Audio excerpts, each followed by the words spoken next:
今晚煲咩湯？花生雞腳青木瓜湯，正片有詳細嘅食譜。豬骨雞腳出水洗乾淨，然後剪去雞嘅腳趾甲。青木瓜去皮去核。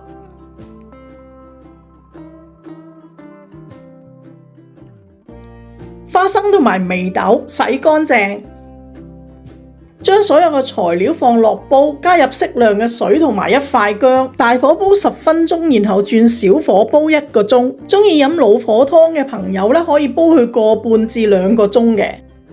呢個潤腸通便又養顏嘅湯係咪好易煲呢？